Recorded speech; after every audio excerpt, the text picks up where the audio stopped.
Pagi Bapak dan Ibu, selamat datang ya. Monggo diajakin dulu jika ada teman Bapak dan Ibu yang mengikuti webinar pada pagi kali ini juga. Monggo diingetin mungkin seperti itu. Kita tunggu kehadiran Bapak dan Ibu peserta yang lain terlebih dahulu sampai sehingga semuanya mungkin mencapai angka tertentu ya. Nanti baru kita mulai ya Bapak Ibu ya.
Baik.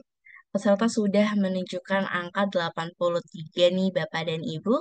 Jadi saya izin untuk memulai sesi webinar pada pagi kali ini ya. Baik, selamat pagi dan salam sejahtera untuk kita semua dan selamat datang di CyberMed Webinar Series number 5. Terima kasih kepada Bapak dan Ibu yang telah meluangkan waktu untuk bergabung di webinar pada pagi kali ini ya.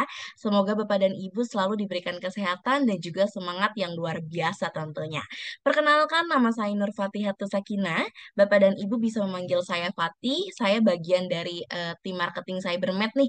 Tapi pada pagi kali ini saya berkesempatan untuk menjadi pemandu jalannya acara pada webinar CyberMed series kelima ini.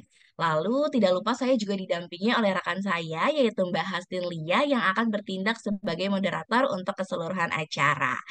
Webinar series kelima ini berjudul Pengenalan SKKNI Kesadaran Keamanan Informasi dan Solusi Teknologi dalam Mendukung Kepatuhan.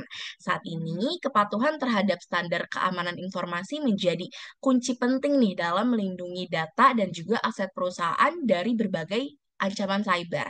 Tapi dalam praktiknya ya Bapak Ibu ya, tantangan terbesar ini justru berasal dari faktor manusianya itu sendiri, seperti kelalaian atau kurangnya kesadaran terhadap risiko keamanan.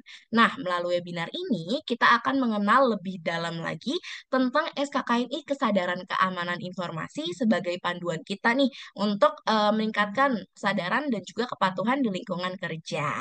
Nah, selain itu kita juga akan membahas terkait dengan solusi teknologi yang dapat diterapkan untuk memperkuat pelindungan data dan meminimkan risiko keamanan. Pada kesempatan ini, CyberMed akan menghadirkan kedua pembicara yang luar biasa ya Bapak Ibu yang seperti bisa dilihat di layar ya. Pembicara pertama ada Bapak Erik Budi Pratama yang mana seorang selaku Global Cyber Security Advisor dari dan juga VCSO yang akan membawakan materi terkait dengan pentingnya SKKNI dalam membangun kesadaran keamanan informasi. Lalu pembicara kedua kita nih ada Bapak Rifki Reynaldo selaku founder CyberMed dan MSBU yang akan membawakan materi terkait dengan peran teknologi dalam mendukung kepatuhan keamanan informasi. Selamat pagi Bapak dan Bapak-bapak. Oke, tapi dalam acara ini ya Bapak dan Ibu ya, rasanya tidak afdol nih kalau seandainya tidak ada rewardnya. Nah, maka saya imbau nih kepada Bapak dan Ibu untuk fokus menyimak materi dari kedua pembicara spektakuler kita. Karena kami akan ada reward nih ke Bapak dan Ibu berupa voucher senilai Rp50.000 bagi peserta dengan pertanyaan terbaik. Jadi, jika Bapak dan Ibu memiliki pertanyaan selama presentasi berlangsung, silakan tulis di kolom Q&A di bawah ini ya. Atau nanti Bapak dan Ibu juga bisa raise hand untuk bertanya secara langsung menggunakan mikrofon. Dan nanti pertanyaan akan kami pilih dan akan kami jawab di sesi Q&A nanti. Baik, tanpa berlama-lama lagi nih Bapak dan Ibu, kita akan mulai ke sesi pertama.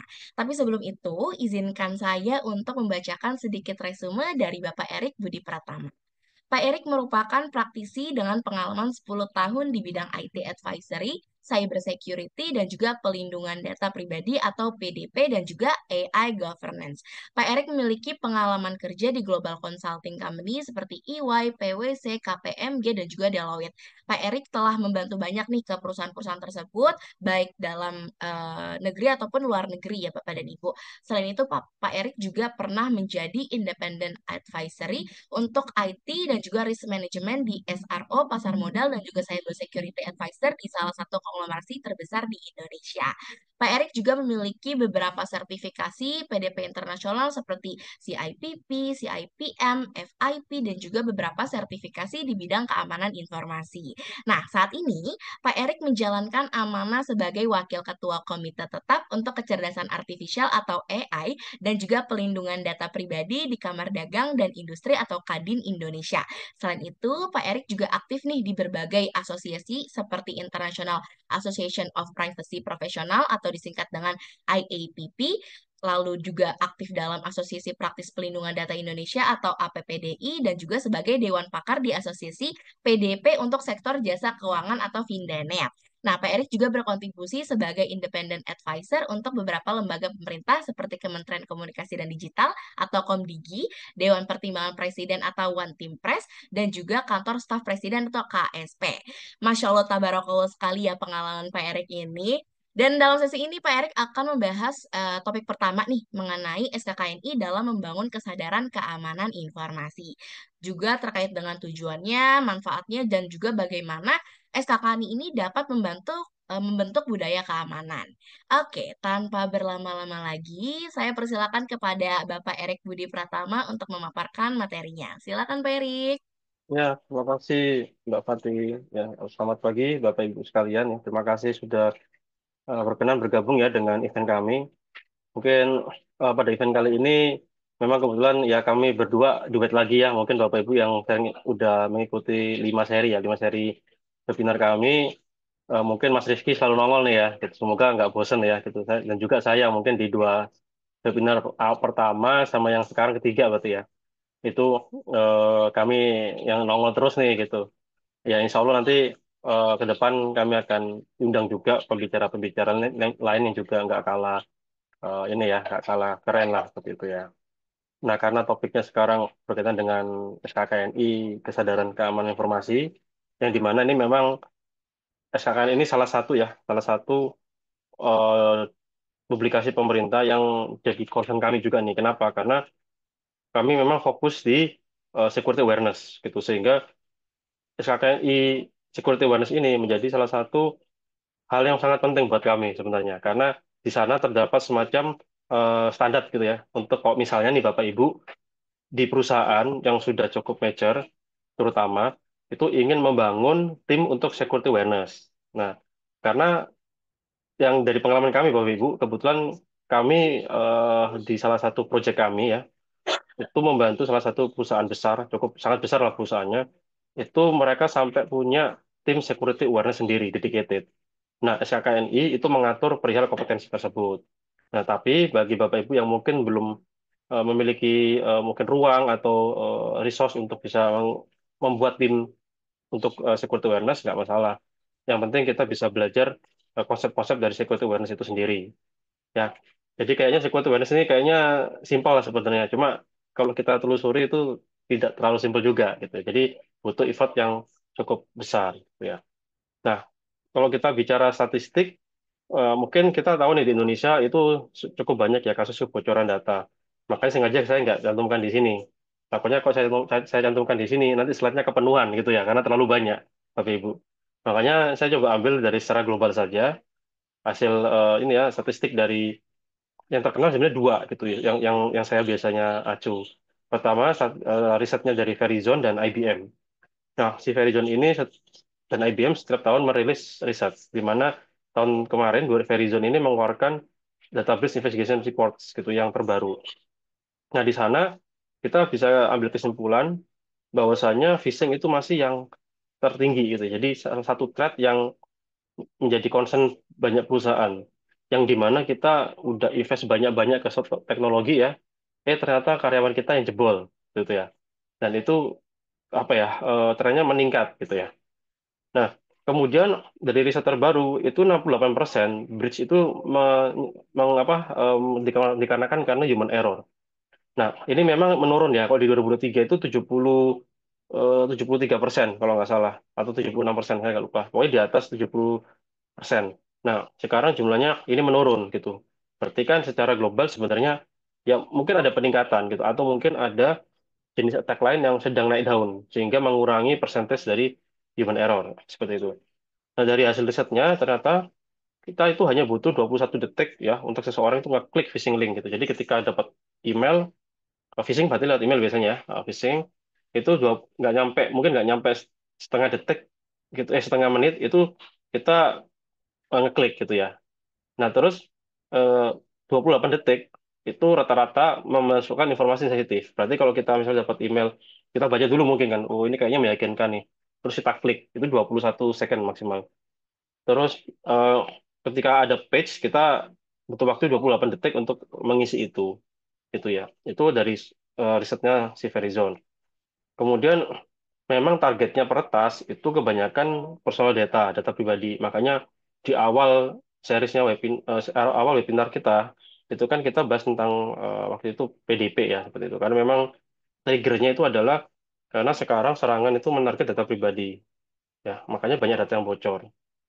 Tuh. Nah, kemudian kalau kita lihat dari survei IBM, mungkin kita lihat yang kotak sebelah kanan, kita bisa melihat bahwasannya kebanyakan frekuensi ya, ada tablet diawali dengan aktivitas phishing dan stolen kredensial. Maksud kalau phishing udah semua Bapak Ibu pasti udah tahu ya, phishing kan berarti ada email yang sekilas mirip kayak aslinya tapi bukan atau aspal gitu ya. Nah, yang menarik itu stolen atau compromised kredensial, di mana kita tahu bahwa ya hampir semua data ya di Indonesia, data pribadi itu kan bocor ke dark web. Nah, peretas itu memanfaatkan informasi itu untuk bisa mengakses ke sistem sebenarnya, kayak gitu ya. Nah, jadi dari situ mereka akan coba eskalasi. Dan kalau kita lihat, ternyata sektor yang paling diincar itu kalau secara global itu kesehatan, itu baru keuangan. Kenapa? Karena data kesehatan, kalau data kacamatanya data pribadi itu lebih berbahaya daripada data keuangan. Kalau gini, barusan kemarin juga kemarin lusa ya itu saya sharing di forum apa semacam asosiasi untuk tenaga medis ya, bersama dokter-dokter juga. Itu memang ini ya, data kesehatan, kalau kita lihat data kesehatan dengan data keuangan misalnya gini, oke mungkin data nomor rekening kita bocor misalnya, atau mungkin transaksi keuangan kita bocor, itu tidak akan terlalu berdampak ketimbang misalnya penyakit kita bocor gitu. Misalnya kita punya penyakit tertentu nih, ya namanya penyakit kan aib ya, orang nggak akan pengen penyakitnya diketahui gitu ya. Nah, hasil labnya mungkin jenis penyakitnya, diagnosis, kalau itu bocor kan pasti kita malu seperti itu. Dan itu secara PDP memang dampak individunya lebih terasa karena data kesehatan, data yang spesifik kalau di UPDP, sehingga konsekuensinya kalau bocor sanksinya akan besar. Nah, kemudian kalau mungkin kita kan memang saat ini bahas SKKNI ya. Cuma SKKNI sendiri sebenarnya dibuat dengan acuan ke NIST SP 800. Nah, yang tahun 98 kalau nggak salah itu ada SP 816. Itu tentang IT security training. Kemudian tahun 2003 itu dibuatlah SP 850 yang versi yang awal. Nah, itu judulnya IT security awareness and training. Nah, terakhir yang revisi 1 tahun 2024 bulan bulan September itu judulnya Cyber Security and Privacy Learning Program. Nah, ini saya ambil dari sana, bahan saat ini. Jadi di sana budaya keamanan ini bilang udah budaya, bukan tren yang lagi budaya. Jadi memang culture itu jadi salah satu yang penting untuk saat ini ya, untuk saat ini. Kalau dulu mungkin masih ya biasa-biasa aja lah ya, training-training biasa, webinar seperti ini biasa-biasa. Tapi sekarang kalau nggak jadi budaya itu akan susah.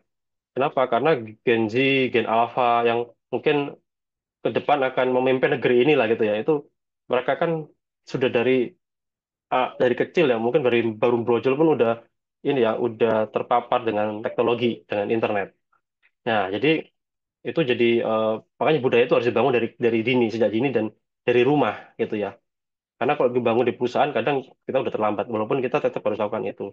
Nah, risiko itu ada dua pasti. Risiko teknis, di mana itu yang berkaitan dengan kalau misalnya ada satu sistem yang vulnerable, itu bisa jadi nanti berdampak ke orang yang akan menggunakan sistem itu. Nah, tapi kalau resiko manusia itu memang langsung ke manusianya. Contoh apa? Contoh kalau kita udah punya email yang secure nih, apa? Anggap aja udah pakai yang berbayar, ya, yang premium, terus ada email masuk phishing. Nah, bisa jadi memang ya teknologi pasti ada kalanya itu akan tidak bisa mendeteksi secara optimal. Nah, ketika itu masuk email phishingnya, nantinya pasti gerbang terakhirnya akan adalah manusianya itu sendiri. Gitu. Kalau misalnya manusianya sudah aware nih, oh ini email phishing, pasti dia minimal nggak akan apa ya ngeklik linknya minimal. Kalau ngebaca udah pasti dibaca kan, karena ada email masuk seperti itu.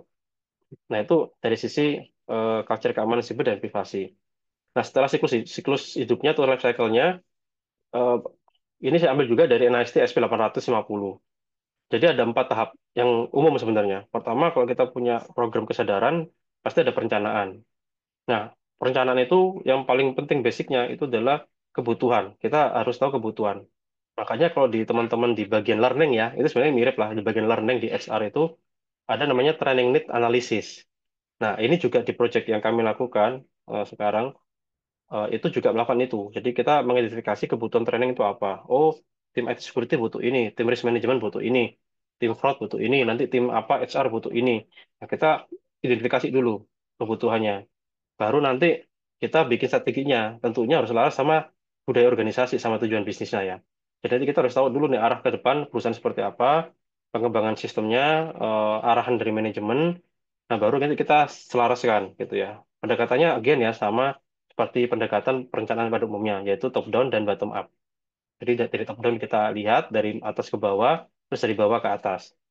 Makanya kalau di Cybermed kami lagi develop itu namanya Cybermed apa security eh, security awareness maturity framework seperti itu ya. Jadi eh, juga atau juga bisa kita namakan Human Cyber Risk Maturity Framework. Nah, tujuannya adalah nanti untuk menilai sebenarnya selain kebutuhan juga capability. Karena jangan sampai kebutuhannya jelas, capability-nya nggak nyampe. Makanya kita harus tahu apa yang harus diimprove dari sisi capability, yaitu capability dari orangnya maupun dari tim yang akan memanage program ini gitu ya. Jadi nggak cuma objeknya aja, karyawan aja, tapi orang yang memanage ini. Gitu. Makanya nanti setelah dilakukan assessment, kita akan melakukan pengembangan materi gitu, bikin materi sesuai dengan strategi tadi. Nah, materinya apa aja? Nah, macam-macam. Nah, dibentuk implementasi. Implementasinya kan bisa menggunakan seperti sekarang ini webinar, terus ada e-learning, LMS, kemudian ada poster lewat email, ada simulasi, gamifikasi dan lain sebagainya. Termasuk kalau udah selesai diimplementasi, kita harus evaluasi berkala. Dan umpan balik itu sangat penting, Bapak Ibu ya. Nah, di sini saya masuk ke ini ya, masuk ke konten utamanya, yaitu SKKNI, Kesadaran Keamanan Informasi.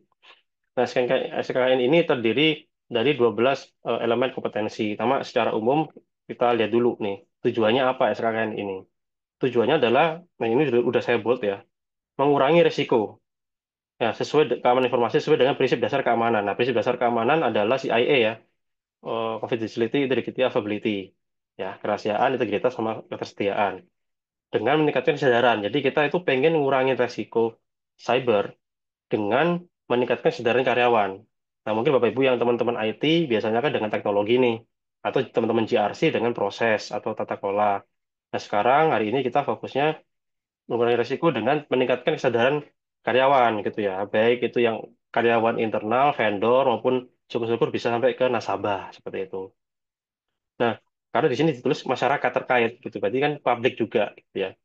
Nah, kuncinya ada dua fungsi kunci, persiapan sama penyelenggaraan. Gitu ya. Mungkin kalau kita lihat yang siklusnya di NIST kan ada empat, tapi empat itu sebenarnya dipecah dua. Jadi dua itu masuk ke tahap persiapan, dua lagi masuk ke penyelenggaraan. Jadi penyelenggaraan itu termasuk implementasi sama continuous improvement gitu ya. Mungkin di SKKN ini lebih disederhanakan. Dari persiapan itu ada dua fungsi dasar, yaitu membuat planningnya, persiapan maksudnya persiapan untuk bisa membuat planning sama perencanaan itu sendiri.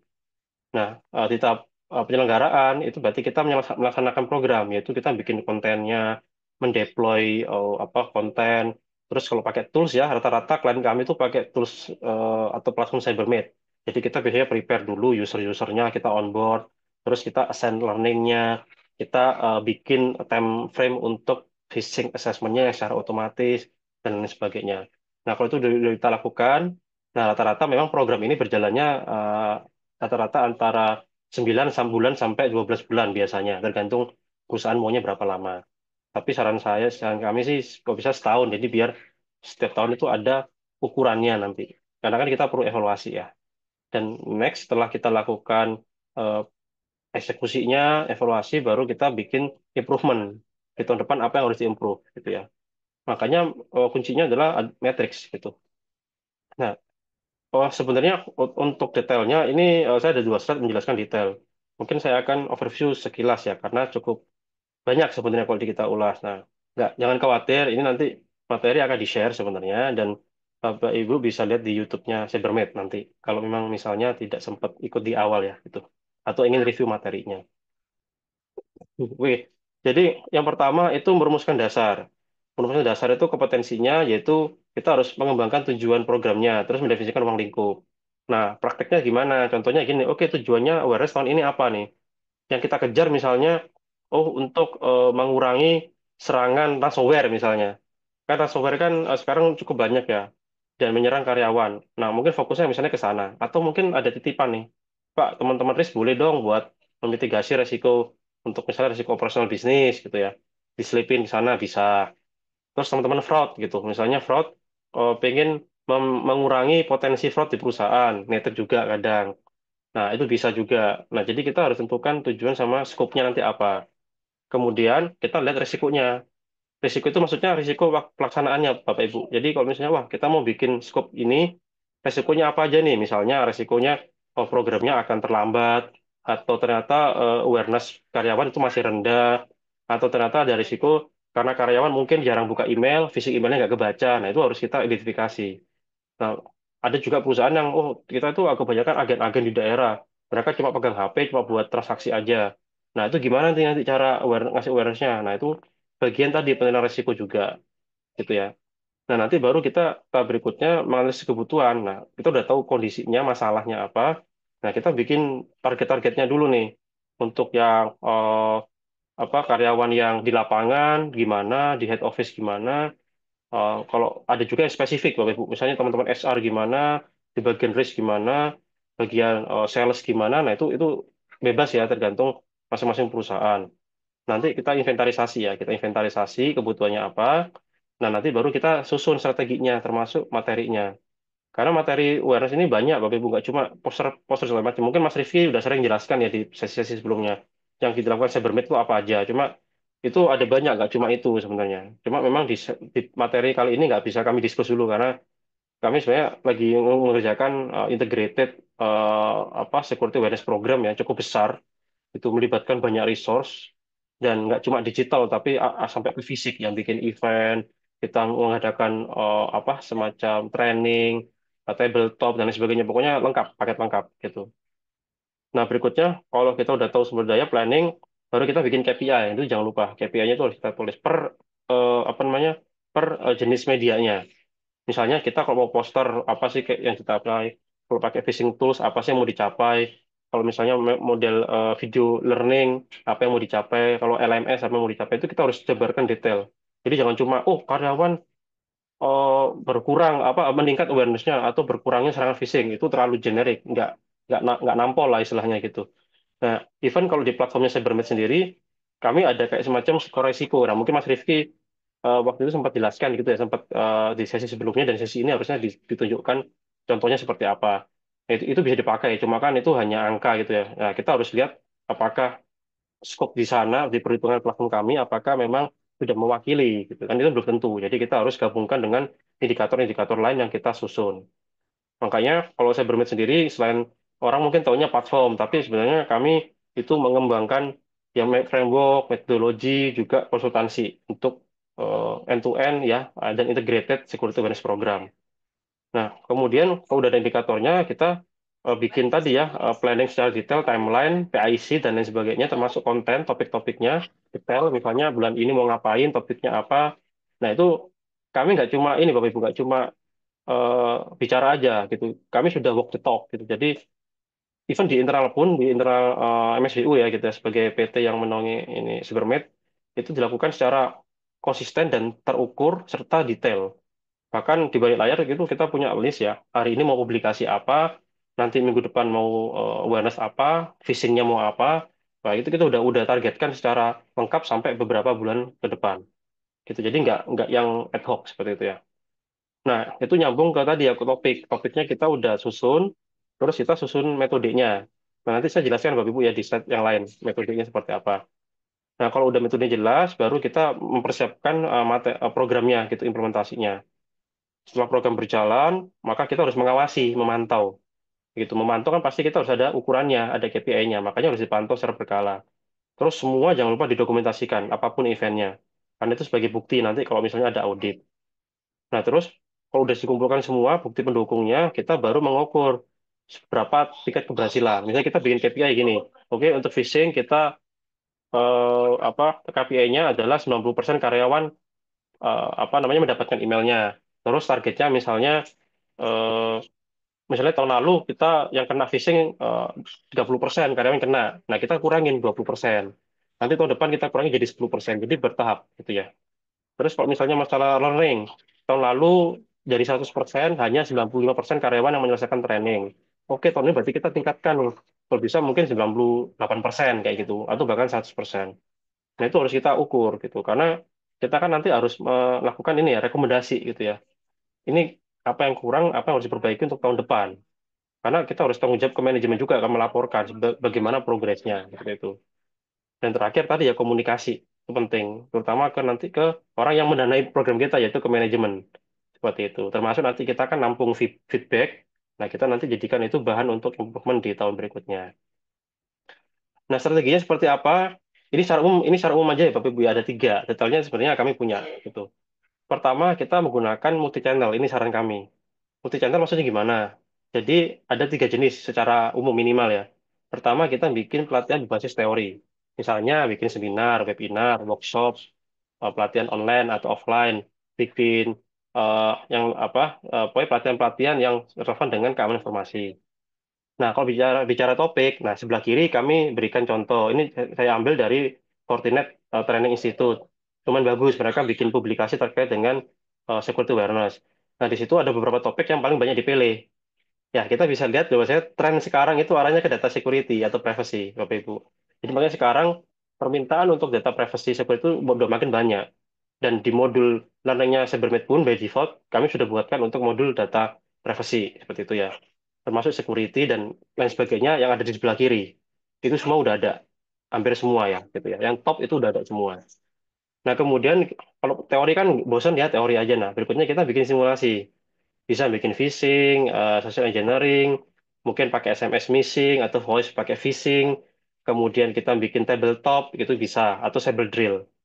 Nah, terakhir itu kampanye kesadaran. Ini yang bentuknya itu yang media. Kayak misalnya kita bikin infografis, bikin artikel, bikin poster, bikin video edukasi, terus sosmed, bikin podcast, itu juga bisa.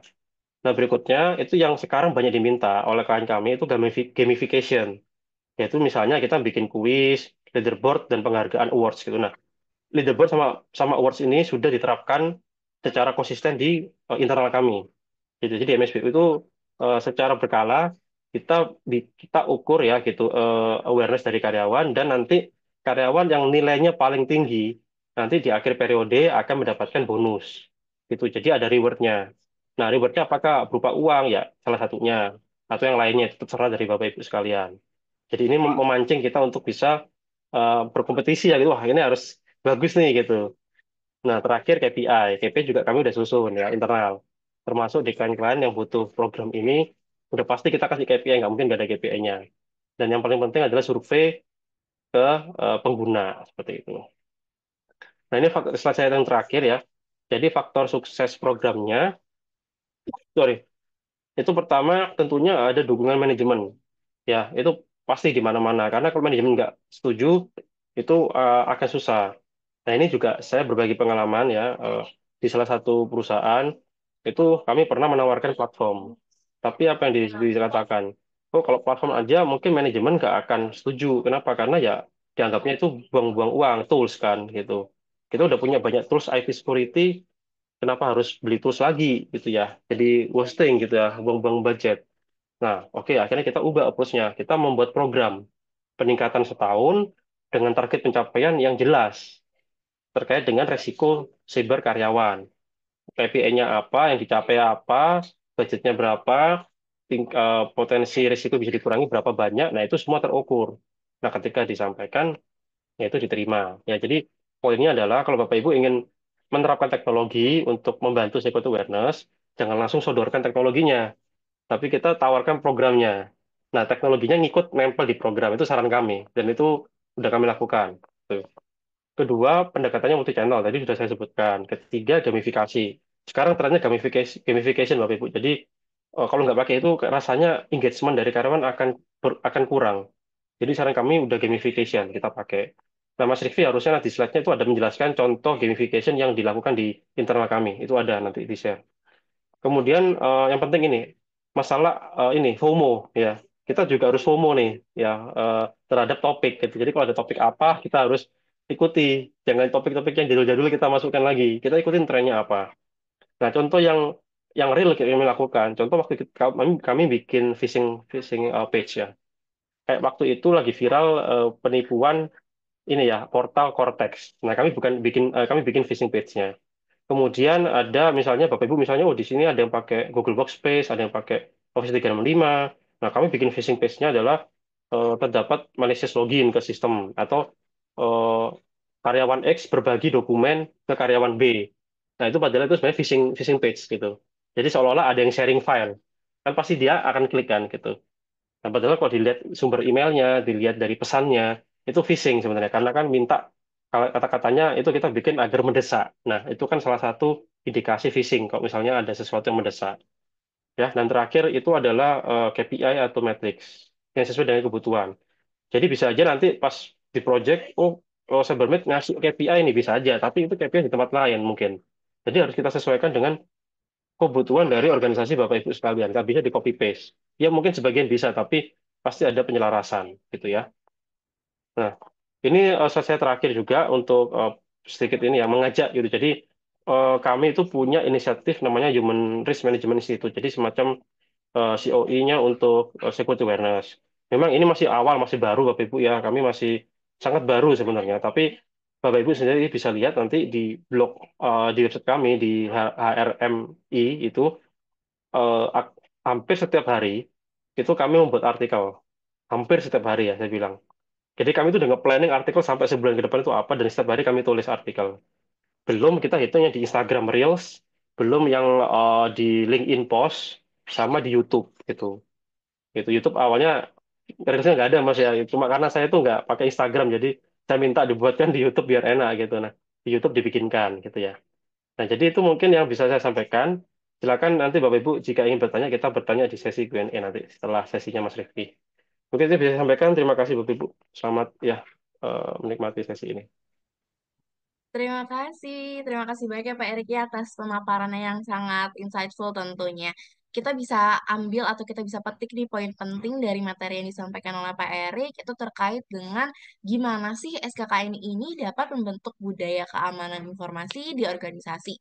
Terus terkait dengan pentingnya kepatuhan terhadap SKKNI dalam operasional dan regulasi perusahaan. Nah, dengan demikian kita memang perlu nih untuk membangun budaya keamanan cyber dengan cara memahami tujuan, manfaat, juga serta implikasi dari SKKNI dalam meningkatkan kesadaran dan menjaga keamanan informasi. Nah, tadi aku sempat lihat nih di kolom Q&A ada yang bertanya terkait dengan materi webinar pagi ini. Nah, bagi Bapak dan Ibu yang menginginkan slides atau materi webinar pagi ini, bisa silakan langsung email ke webinar@cybermed.com ya. Nanti akan kami kirimkan melalui email tersebut. Oke, kita langsung lanjut aja nih ke sesi yang kedua. Tetapi sebelum itu, izinkan saya untuk memaparkan resume singkat terkait dengan Pak Rifki. Pembicara kedua kita adalah Bapak Rifki Reynaldo, yaitu seorang entrepreneur dan juga profesional IT yang sudah berpengalaman lebih dari 10 tahun di bidang IT staffing dan juga rekrutmen. Pak Rifki juga berpengalaman dalam customer experience, anti-money laundering, dan juga human cyber risk management. Sebagai founder dari CyberMed dan juga MSBU, beliau telah memimpin solusi inovatif dalam staffing IT on demand sejak 2017. Saat ini, beliau memiliki visi dan juga misi untuk membantu perusahaan dalam meningkatkan postur keamanan cyber dengan memahami dan juga menangani perilaku manusia sebagai elemen penting dalam manajemen risiko cyber. Nah, dalam sesi ini, Pak Rifki akan membahas terkait pendekatan peran teknologi dalam mendukung kepatuhan keamanan informasi. Beliau juga akan menjelaskan bagaimana penerapan solusi praktif dalam mematuhi standar SKKNI kesadaran keamanan informasi. Tanpa berlama-lama lagi, kita mari persilahkan kepada Bapak Rifki Reynaldo untuk memulai presentasinya. Silakan Pak Rifki. Ya, halo. Suara saya terdengar dengan jelas, Fatih? Terdengar dengan jelas, Pak. Oke, ya. Izin saya share screen ya. Oke, apakah screen saya sudah terlihat sekarang untuk presentasinya? Wait, sudah aman sekarang, Pak. Sudah ya? Oke. Oke, saya mulai. Ya, selamat pagi Bapak Ibu sekalian. Assalamualaikum warahmatullahi wabarakatuh. Ya, senang bisa berjumpa lagi di series yang kelima ya di webinar yang kami selenggarakan secara rutin setiap bulan ya di Cybermed. Sebenarnya webinar ini kami tujukan untuk publik gitu ya bisa menghadiri karena kami lihat banyak sekali topik-topik yang menarik ya, terutama yang berkaitan dengan human cyber risk istilahnya gitu ya. Jadi manusia, perilakunya, keamanan siber, dan juga tadi ada singgungan sedikit dengan privasi. Seperti itu ya. Jadi itu adalah topik-topik fokusnya kami yang akan kami selalu bahas ya di dalam webinar series kami. Jadi kami juga butuh dukungan dan feedback pastinya dari Bapak Ibu sekalian agar series ini bisa kami teruskan gitu ya. Tidak hanya misalkan hanya berhenti di series 5 ini gitu ya, tapi mungkin bisa sampai ratusan series nantinya ke depan. Oke, di kesempatan kali ini eh, seperti yang mungkin sudah ada di awal ya brief webinar ini bahwa kita akan membahas terkait dengan SKKNI Kesadaran Keamanan Informasi.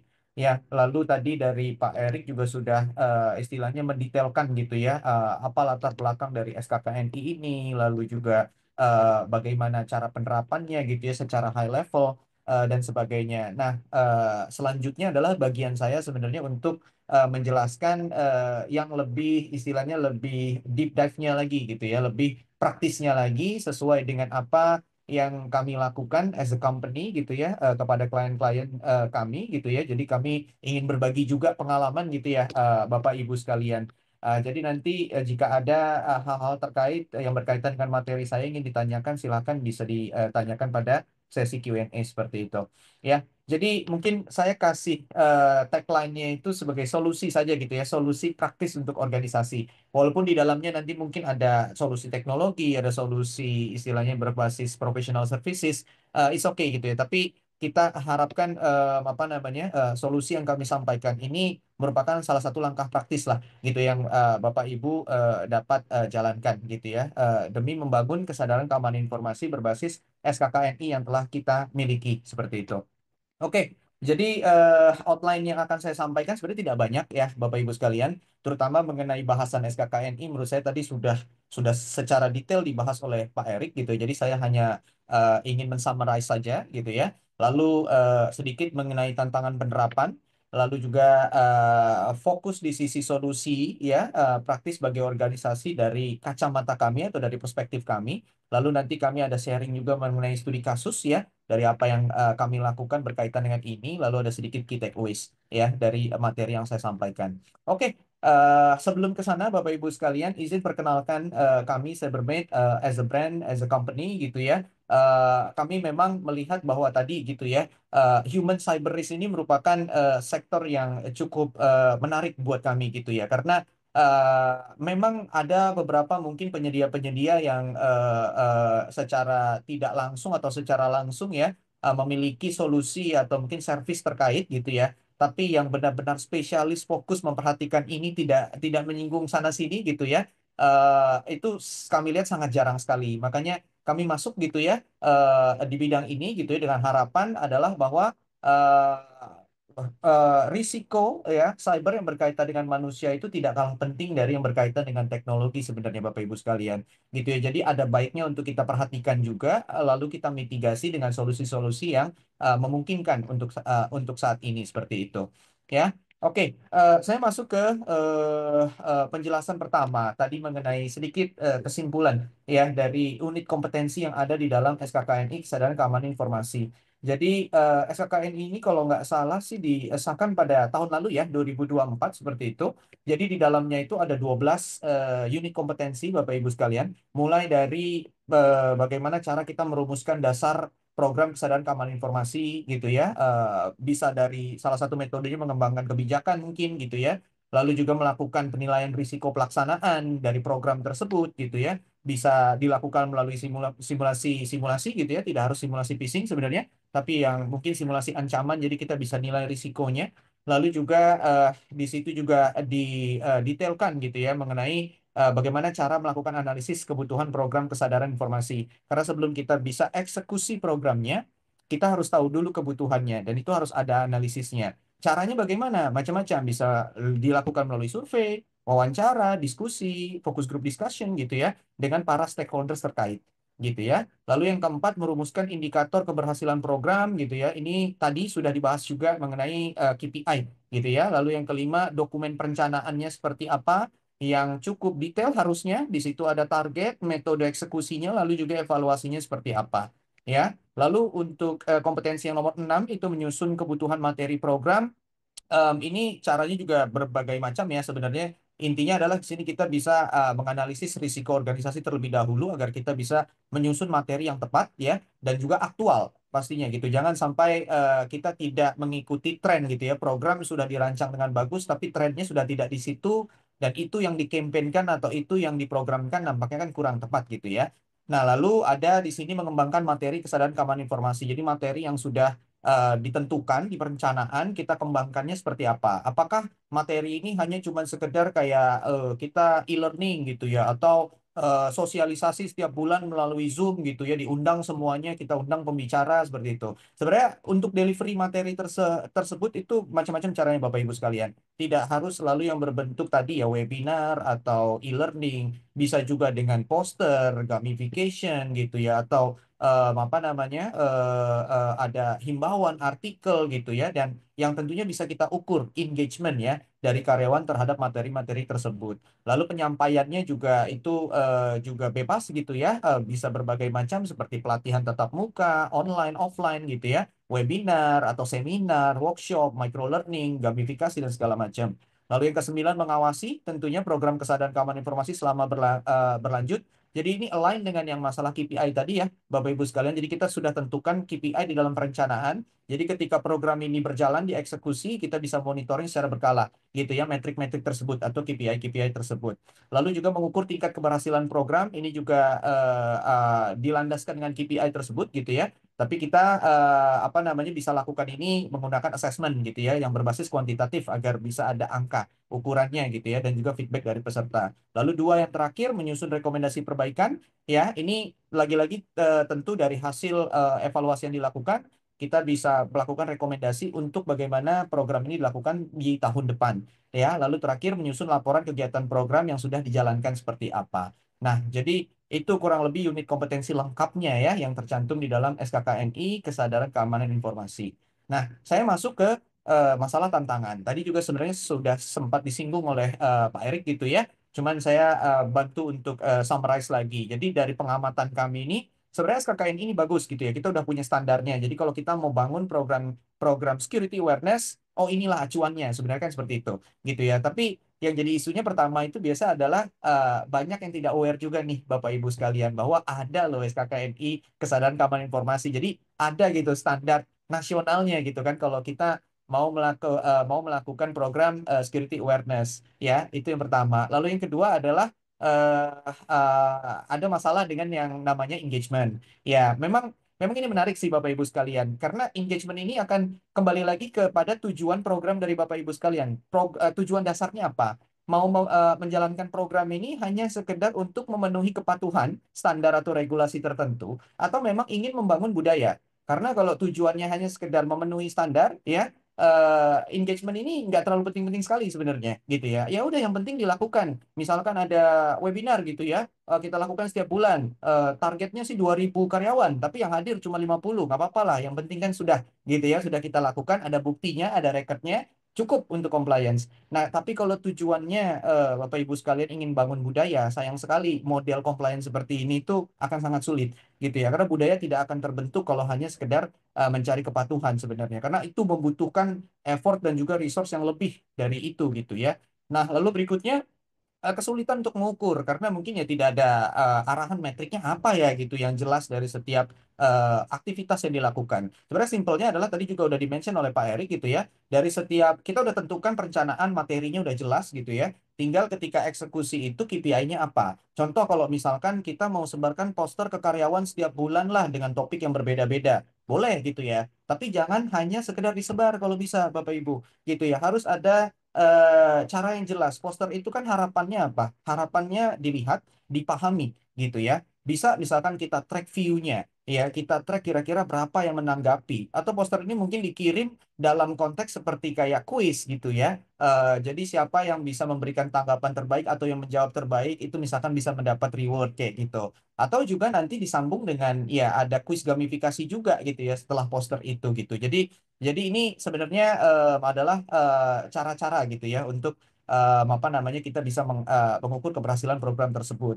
Lalu yang berikutnya adalah, nah ini yang tadi sempat saya singgung, jadi dilaksanakan tapi tidak berkelanjutan, hanya sesekali saja gitu ya. Ya mungkin tadi tujuannya untuk kepatuhan. Tidak apa-apa, tidak ada salahnya sebenarnya untuk itu. Tapi akan lebih baik lagi untuk ditingkatkan levelnya menuju membangun budaya gitu ya, budaya yang lebih baik seperti itu. Jadi kalau untuk membangun budaya pastinya harus berkelanjutan Bapak Ibu gitu ya, tidak bisa berhenti tahun ini saja atau mungkin tahun lalu saja dan aktivitas yang dilakukan pun juga sangat minim ya. Lalu yang terakhir ya pastinya gara-gara masalah materi ya, materi tadi gitu ya, poster ya sudah disebar aja gitu kan, disebar ke email lagi gitu ya.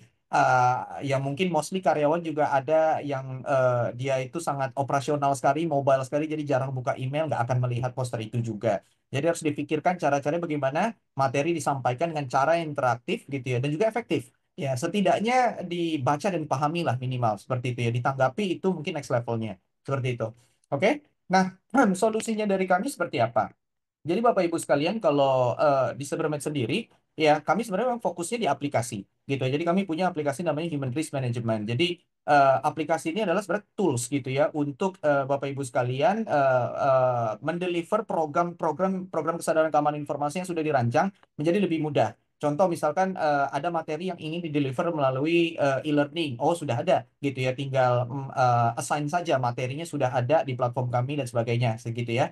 Lalu juga, oh ingin melakukan simulasi phishing. Oh, sudah ada juga tersedia fitur itu gitu ya. Jadi sudah integrated dan nanti hasil reportnya pun, analitiknya pun juga saling terkombinasi gitu ya, terintegrasi satu sama lain.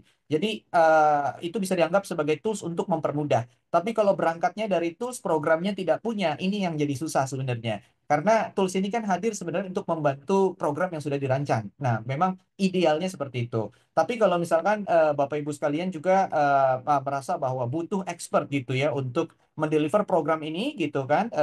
Karena ini mungkin step awal atau sesuatu yang baru buat Bapak Ibu sekalian, kami juga terbuka untuk itu. Ya, seperti yang tadi sudah dimention oleh Pak Erik sebelumnya. Nah, mungkin singkat saja, kalau aplikasi sendiri sebenarnya kami lumayan end to end gitu ya, untuk mendukung program kesadaran keamanan informasi yang dirancang oleh Bapak Ibu sekalian di organisasi gitu ya. Kami ada modul untuk e-learningnya, modul simulasi phishingnya gitu ya. Lalu juga ada modul untuk kami mengukur istilahnya breach gitu ya, untuk melihat risiko yang terjadi. Lalu juga ada modul untuk policy management juga gitu ya, untuk kita bisa mengukur kepatuhan karyawan dengan kebijakan-kebijakan yang sudah dikeluarkan seperti itu. Nah, kalau relevansinya sendiri cukup sebenarnya memenuhi gitu ya. Dari tadi kan ada beberapa unit kompetensi kami coba untuk compare dengan fitur-fitur yang ada di platform kami, itu sebenarnya cukup masuk gitu ya, kayak merumuskan dasar program itu bisa menggunakan fitur learningnya dari kami, melakukan penilaian risiko itu memang ada juga fiturnya untuk melakukan pengukuran risiko secara berkala, lalu bisa lakukan simulasi phishing dan sebagainya gitu ya. Nah, lalu juga kami punya juga tadi yang sifatnya program konsultasi lah kayak gitu ya. Jadi yang saat ini dilakukan gitu ya, kami di klien dan juga internal kami gitu ya. Itu biasanya memang program ini kita desainkan secara komprehensif. Jadi tidak hanya berbasis e-learning atau simulasi, tapi juga ada audio visual campaign, gamifikasi gitu-gitu ya, acara offline, online gitu ya, lalu ada workshop, webinar, training dan segala macam secara lengkap gitu ya. Itu bisa kita deliver dan sifatnya tailor-made gitu ya, Bapak Ibu sekalian, menyesuaikan dengan kebutuhan yang ada. Seperti itu. Ya, dan biasanya memang kami mulai juga dengan maturity assessment dulu gitu, karena kita mau tahu ya, security awareness program yang ada di tempat Bapak Ibu sekalian itu levelnya di mana. Ya, singkatnya seperti yang saya tadi sudah jelaskan. Jadi ini diadakan programnya ini tujuannya untuk compliance saja kah atau memang untuk membangun kepatuhan, itu seperti itu. Sorry, membangun budaya maksud saya ya. Jadi kita bisa menilai dari situ karena kita punya frameworknya gitu. Lalu saya masuk mungkin ke realnya gitu ya, studi kasus yang kami lakukan. Jadi ini ya salah satu studi kasus di internal kami gitu yang kami lakukan, bagaimana caranya budaya itu ternyata bisa Bapak Ibu berubah gitu ya. Asalkan memang program yang kita lakukan itu konsisten, ya dijaga dan juga diukur sebenarnya gitu ya. Jadi nggak cuman sekedar tadi kayak poster kita cuman sekedar kirim poster, atau e-learning cuman sekedar invite gitu ya. Dikerjain juga nggak apa-apa, yang penting udah kita invite. Nah, itu yang agak susah. Tapi kalau terus-terusan kita lakukan semua itu secara konsisten gitu ya, dan berkelanjutan, ya pasti akan ada perubahan-perubahan, terutama dari sisi pengukuran risiko dan juga budaya-budaya baru terbentuk tanpa ada paksaan. Ya, salah satu mungkin yang terjadi kalau di internal kami itu adalah ya karyawan jadi lebih aware dengan membedakan mana email phishing mana bukan.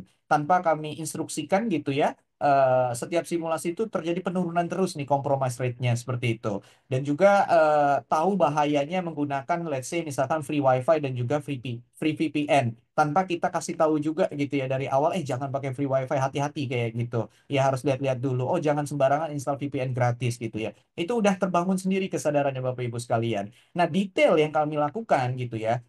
Ini ada beberapa sampel gitu ya, kayak di awal program gitu ya, kami lakukan dulu yang namanya gap analysis gitu ya. Jadi kita mau tahu gitu kan, ini dari sekian karyawan ya, itu tingkat awareness-nya mereka terhadap let's say 12 topik cyber security itu di mana gitu ya. Oh, nanti kita bisa dapat gambaran secara rata-rata, direpresentasikan dengan visualisasi spider graph seperti ini, kita bisa tahu gitu ya. Oh, ternyata secara keseluruhan karyawan itu ternyata lemah nih pengetahuannya atau kesadarannya mengenai keamanan password. Oh, lemah mengenai phishing, keamanan media sosial dan sebagainya. Nah, setelah kita dapat urutan ini gitu ya, ini kan bisa kita buatkan semacam kayak apa istilahnya topik gitu ya, topik yang berurutan setiap bulan sampai 12 bulan ke depan gitu ya, yang fokus di topik-topik ini. Dan kita pasti akan prioritaskan mulai dari yang awareness-nya terendah dulu kayak gitu ya. Nah, setelah kita dapat ini, mungkin kita bisa mulai juga dengan lakukan e-learning terkait topik tersebut gitu ya. Kita lakukan secara serempak, nanti kita bisa lihat gitu ya, ukur skornya seperti apa. Nah, ini contoh-contoh yang ada di platform kami mengenai e-learning. Lalu juga mengenai simulasi phishing kita lakukan gitu ya, secara berkala dengan berbagai macam skenario. Saat ini platform kami mendukung skenario yang sifatnya dia landing page gitu ya, attachment atau kombinasi keduanya dengan template-template yang sangat relevan dengan tren di lokal gitu ya. Tadi mungkin Mas Erik ada mention mengenai ketika Cortex lagi rame gitu ya, kita coba tes karyawan dengan situasi tersebut bagaimana, seperti itu. Ya, lalu juga ada campaign-campaign kreatif yang kita lakukan gitu ya, seperti poster tadi dan sebagainya. Em, Lagi-lagi kita poster ini tidak hanya sekedar di-share gitu ya, di-share di email atau channel-channel komunikasi lainnya mungkin seperti Microsoft Teams atau mungkin Slack gitu ya. Tapi kita sebar ini lalu kita minta juga understandingnya dari para karyawan gitu ya dengan cara tadi, oh ini materinya di dalam poster gitu kan, lalu kita buatkan seperti kayak mini quiz, lalu ada hadiahnya. Jadi kan rame itu nanti yang akan menanggapi, melakukan memberikan komen gitu ya sebagai jawabannya. Nah, seperti itu salah satu cara memancing engagement ya, Bapak Ibu sekalian. Nah, terus juga ada video-video singkat gitu ya, yang mungkin bisa dipasang di kantor gitu ya, di TVC kantor atau di layar-layar yang ada di kantor gitu ya, sebagai bentuk dari awareness tadi gitu ya. Lalu ada artikel-artikel juga yang ini nanti sama modelnya bisa diuji dengan quiz gitu ya, atau mungkin dengan reward-reward mini quiz seperti itu. Lalu dan games gitu ya. Dan games ini menarik sebenarnya. Jadi bagaimana caranya kita membungkus gitu ya cyber security awareness yang mungkin agak teknis gitu ya ke dalam bentuk yang lebih seru kayak gitu. Jadi kita ada beberapa model permainan gitu ya. Kalau di Cybermate itu namanya Cyber God Challenge, Cyber Slap gitu ya. Phishing Frenzy gitu ya. Tujuannya itu tadi. Sebenarnya kita mau deliver edukasi tapi kita bungkus dalam bentuk games yang menarik gitu ya. Lalu webinar pastinya dan ini juga memang secara internal kami lakukan gitu ya secara rutin ya, satu webinar yang publik dari Cybermate dan ada juga webinar yang khusus untuk internal gitu ya, kita undang pembicara dari eksternal gitu ya untuk membawakan acara. Nah terus berikutnya tadi leaderboard gitu ya. Nah leaderboard ini adalah bentuk untuk kita mengukur gitu ya, jadi bagaimana skor dari masing-masing karyawan gitu ya dalam melakukan setiap aktivitas yang sudah kita suguhkan di dalam program ini gitu ya. Jadi harus ada pengukurannya dan skor ini kalau bisa juga diakses secara real time oleh karyawan. Jadi karyawan bisa tahu skor saya di mana sekarang posisinya. Nah, pastinya kalau udah ada scoring begini, yang peringkat satu, peringkat dua, peringkat dan nanti ya kan hadiah gitu ya untuk bisa istilahnya sebagai bentuk penghargaan lah gitu ya, bentuk penghargaan bahwa dia sudah mengikuti program gitu ya dan hasilnya bagus seperti itu. Nah, ini ada bisa dilihat detailnya juga. Jadi contohnya seperti itu ya Bapak Ibu. Terus plus untuk sisi internal dan manajemen kita dari platform itu juga sebenarnya sudah ada reportnya gitu ya, ada performance reportnya gitu yang keluar. Jadi untuk bahan evaluasi program ke depannya. Ya, jadi kurang lebih begitu paparan dari saya, Bapak Ibu sekalian. Sebelum saya tutup, izin ada 4 key points ya atau key takeaways yang ingin saya sampaikan. Jadi yang pertama tadi SKKN ini, SKKNI Kesadaran Keamanan Informasi memang bertujuan untuk memastikan gitu ya bahwa program kesadaran bisa dilakukan dengan cara yang lebih terstruktur dan terukur. Ya, tapi tantangannya yang kita temukan tadi macam-macam. Ada yang kurang pemahaman, engagement yang rendah, sulitnya dilakukan evaluasi, dan mungkin program yang hanya sesekali, tidak continuous atau berkelanjutan. Nah, dari sisi Survey, kami bisa membantu apabila Bapak Ibu sekalian ingin mencoba menerapkan standar SKKNI tersebut gitu ya, dengan solusi yang kami punya bisa berbentuk aplikasi as a tools gitu ya, atau secara keseluruhan program seperti itu ya. Dan kesadaran keamanan harus berkelanjutan pastinya, dan kami pastinya sebagai penyedia bisa memastikan bahwa itu akan bisa efektif untuk jangka panjang. Itu saja mungkin dari saya. Mohon maaf apabila terlalu banyak materinya. Saya kembalikan kepada Fatih. Terima kasih, Fatih. Baik, Pak. Terima kasih banyak ya, Pak ya, atas presentasinya yang luar biasa bermanfaat juga. Dan saya yakin nih, Bapak dan Ibu peserta mendapatkan banyak wawasan sekali terkait dengan peran teknologi dalam mendukung kepatuhan keamanan informasi dan juga penerapan solusi teknologi untuk mematuhi standar SKKNI. Selain itu, kita juga telah belajar nih mengenai implementasi teknologi dalam meningkatkan kesadaran dan mitigasi resiko keamanan informasi seperti itu. Nah, seperti yang kita lihat ya, Bapak dan Ibu, sepertinya Bapak dan Ibu ini sudah sangat antusias sekali nih untuk berdiskusi lebih lanjut ya. Kelihatan juga nih dari kolom Q&A ini sudah dipenuhi banyak pertanyaan ya, dan sudah banyak juga nih yang mengantri di raise hand. Kita buka dulu untuk 3 pertanyaan dulu ya Bapak Ibu ya. Saya akan memilih 2 dari raise hand, lalu 1 dari Q&A. Baik, coba saya lihat dulu partisipan yang sudah raise hand. Baik, di sini yang paling pertama raise hand ada atas nama Pak F. Budiman.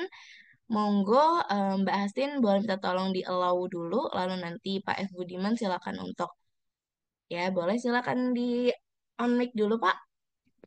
Silakan sebutkan namanya, lalu sebutkan pertanyaannya untuk siapa ya, Pak ya. Halo, selamat pagi. Selamat pagi, Pak. Ya, pagi Mbak. Terima kasih sudah diberikan kesempatan. Mungkin kalau diizinkan saya mau tanya kepada 2 narasumber nih, masing-masing opininya. Ada 3 pertanyaan yang ingin saya tanyakan. Mungkin bisa dibantu jawab oleh Pak Erik dan Mas Rifki juga ya. Oke, saya langsung ya Mbak. Silakan, Pak. Ya, oke. Yang pertama gini. eh Eh, Kalau kami di dunia IT sih, kami sadar banget, sadar penuh bahwa faktor human ini atau manusia merupakan faktor terbesar, baik dalam mensukseskan satu activity yang berhubungan dengan IT, tapi juga merupakan faktor terbesar dalam menyebabkan resiko atau ancaman seperti itu. Nah, jadi yang ingin saya tanyakan pertanyaan pertama adalah gini, berkaitan dengan poin yang tadi saya sebutkan di atas, eh, gimana ya caranya kita bisa menyeragamkan, ibaratnya baik pemahaman, knowledge ataupun awareness ke karyawan yang eh, kalau boleh dibilang mungkin generasinya beda-beda ya, Pak Erik dan Mas Rifki ya. Jadi contoh paling simpel adalah eh, kalau misalkan Gen X mungkin nyebutnya ya, yang seusia saya gitu, itu mereka sangat hati-hati sekali ketika mereka mau ngedownload atau mau ngasih data pribadi dan sebagainya, itu mereka sangat hati-hati sekali. Bahkan mereka cenderung resisten gitu. Sementara mungkin kalau yang generasi milenial mungkin awareness-nya lebih lebih tinggi mungkin saya nyebutnya gitu loh. Sehingga oh kalau mau ngedownload atau install apapun oh mereka biasanya awareness-nya lebih tinggi gitu loh. Nah, sedangkan yang Gen Z ini malah cenderung awareness-nya nggak ada sama sekali. Dalam artian kata, oh kalau ada sesuatu yang menarik, oh langsung install aja deh, langsung download aja deh gitu loh. Nah, tiga klasifik tiga klasifikasi gen ini sebenarnya menimbulkan polemik sih di divisi IT gitu. Jadi ada beberapa orang yang ibaratnya ketika disuruh lebih aktif di IT atau ibaratnya pakai software ini, software itu, mereka malah cenderung takut gitu loh. Sementara yang Gen Z oh langsung aja gitu loh, no problem gitu loh. Tapi memang implikasinya jadinya ketika ada ancaman yang mungkin masuk lewat install software dan sebagainya, itu mereka malah malah malah awareness-nya tentang security itu malah malah malah nggak ada sama sekali gitu.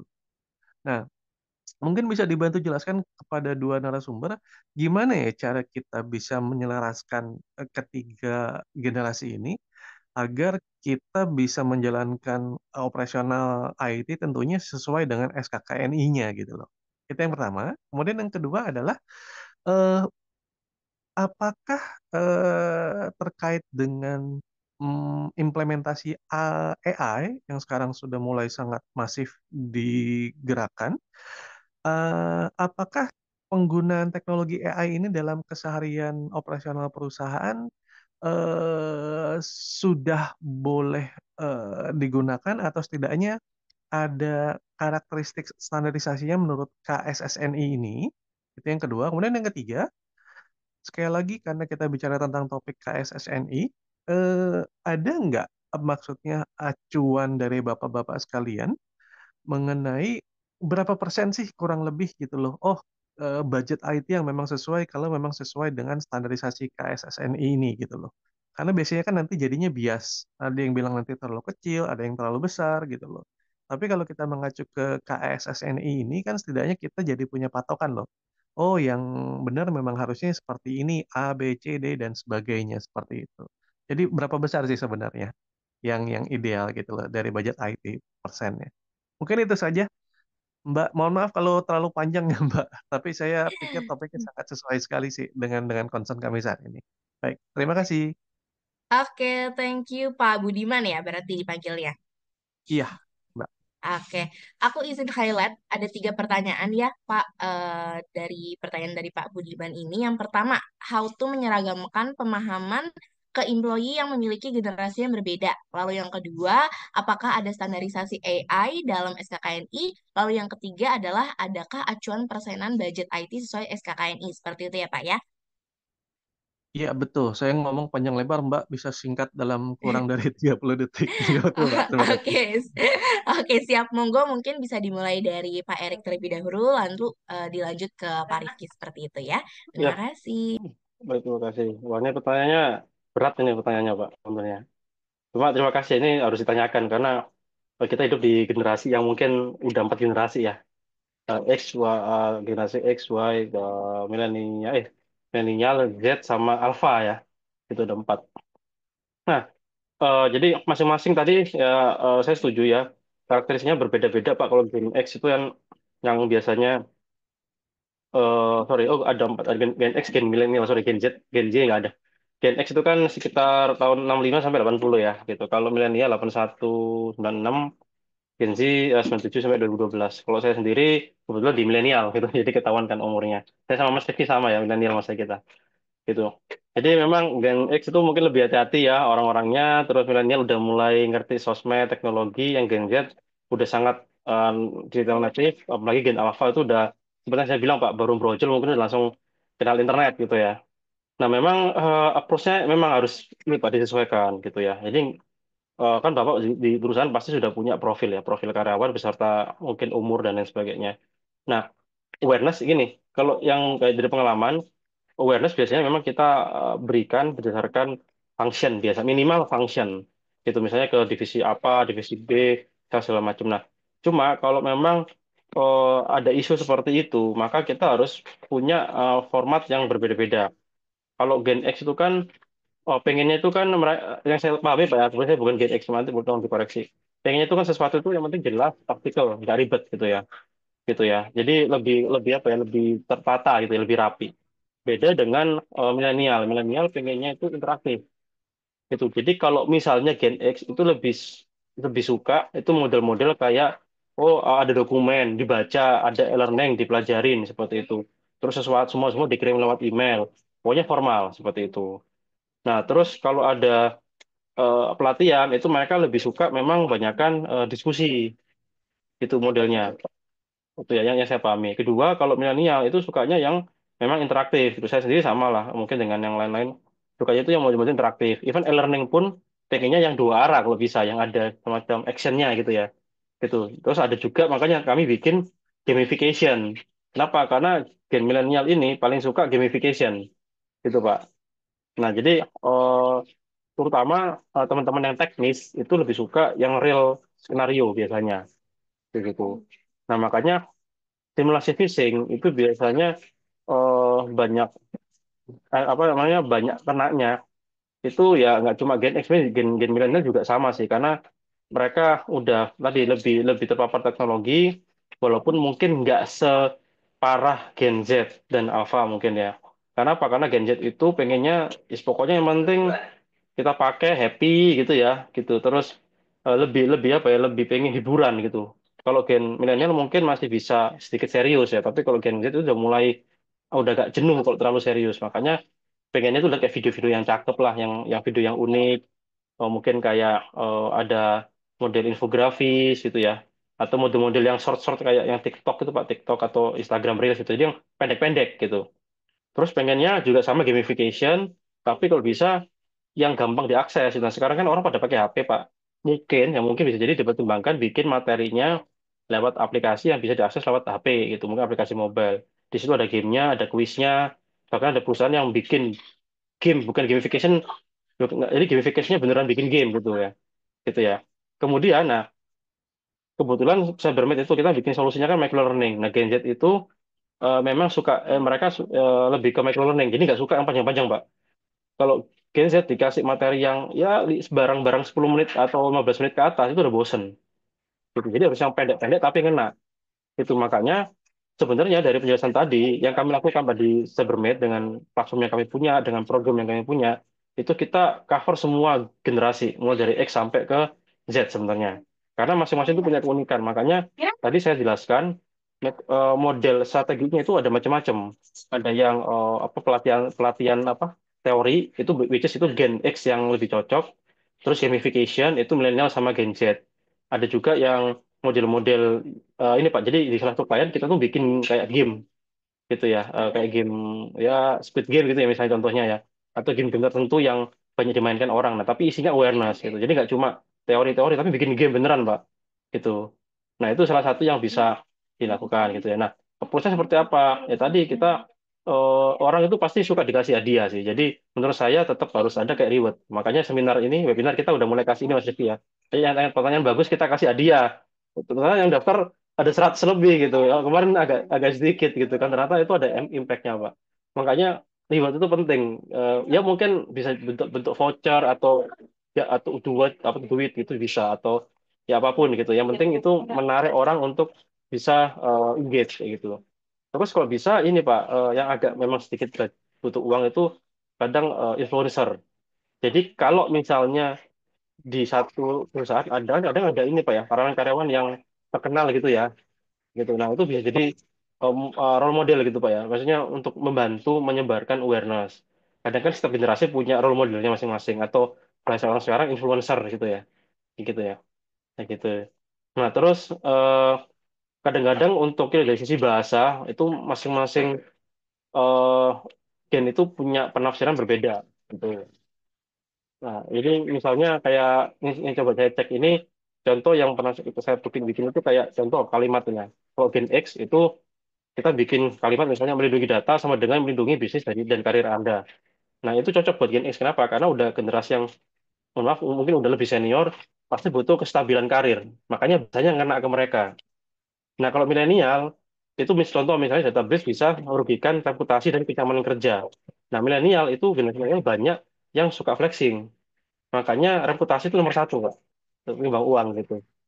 Iya, nah, terus kalau Gen Z itu mungkin lebih yang eh, lebih praktis, lebih pendek gitu.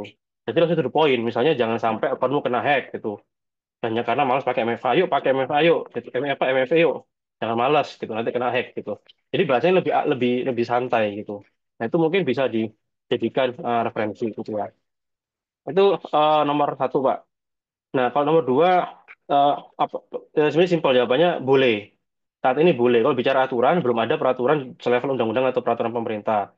Walaupun mungkin Komdiji dan OJK sudah bikin semacam surat edaran atau panduan terkait dengan etika penggunaan AI.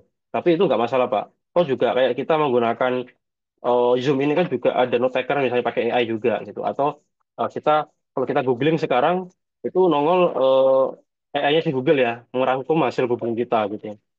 Jadi nggak ada masalah itu. Standar karakteristiknya standarnya itu belum ada, tapi yang diatur baru etikanya aja, bagaimana penggunaan AI secara etika. Tapi kalau standarnya itu nanti bisa mengacu ke peraturan di luar negeri untuk saat ini EU AI Act atau AI Trustworthy Framework itu ada punya luar gitu. Nah, terakhir berapa acuan untuk budget IT? Nah, ini menarik nih karena masing-masing industri itu beda, Pak, tapi rata-rata itu nggak lebih dari 15%. Nah, contoh kalau saya kebanyakan bantu sektor keuangan kebanyakan kalau saya itu rata-rata berkisar antara 3 sampai 10% budget IT. Itu ya. Kalau kita bicara misalnya kayak bank-bank buku 4 itu budget IT-nya udah bicaranya udah angkanya T, Pak, triliun. Bisa 1 sampai 5 triliun gitu. Salah satu bank terbesar itu 5 triliun budget IT-nya. Gitu ya. Nah, untuk security awareness itu memang ini ya nggak terlalu clear ya. Tapi kalau boleh saya coba hitung rata-rata, untuk awareness itu bisa sampai 10%-nya. Bisa 5 sampai 10%. Jadi dari budget IT yang tadi up to 10%, itu ya 10%-nya maksimal itu buat awareness. Saran saya. Karena tadi Pak, kita terlalu banyak fokus ke orang, fokus ke teknologi tapi orangnya dilupakan sehingga budget awareness itu nggak banyak gitu. Nah, saran saya sih bisa dibesarkan di sana sih. Itu mungkin jawaban saya. Silakan Mas Rifki kalau ada tambahan.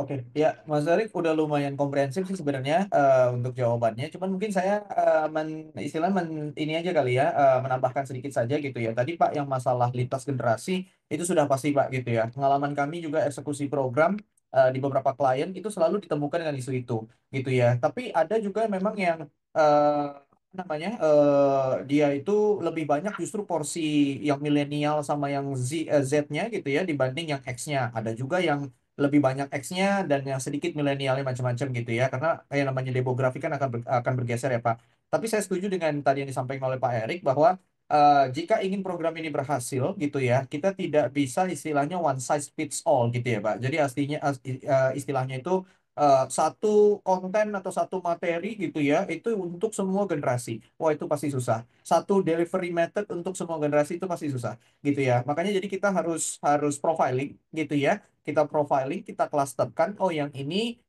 cara delivernya begini gitu ya, materinya begini, materinya mungkin sama gitu ya untuk semua generasi, tapi cara delivernya yang kita bedain gitu ya. Dan apa namanya? Dan memang kalau hanya menggunakan platformnya agak susah sih sebenarnya gitu ya, karena ada lintas generasi ini dan kita ingin yang lebih personalized. Makanya harus ada sentuhan dari sisi humannya juga untuk kita bisa merancangkan gitu ya, merancangkan program yang personalized untuk masing-masing generasi seperti itu. Untuk yang nomor dua tadi saya nggak punya komen tambahan gitu ya, udah cukup bisa dijawab gitu ya. Dan yang nomor tiga juga sepakat sih sebenarnya Pak gitu. Jadi rentangnya memang 2 sampai 15% lah maksimal ya, tergantung organisasinya kembali lagi kayak gitu ya. Jadi tapi satu yang saya perlu highlight gini Pak ya, kita tuh kebiasaan gini ada insiden gitu ya.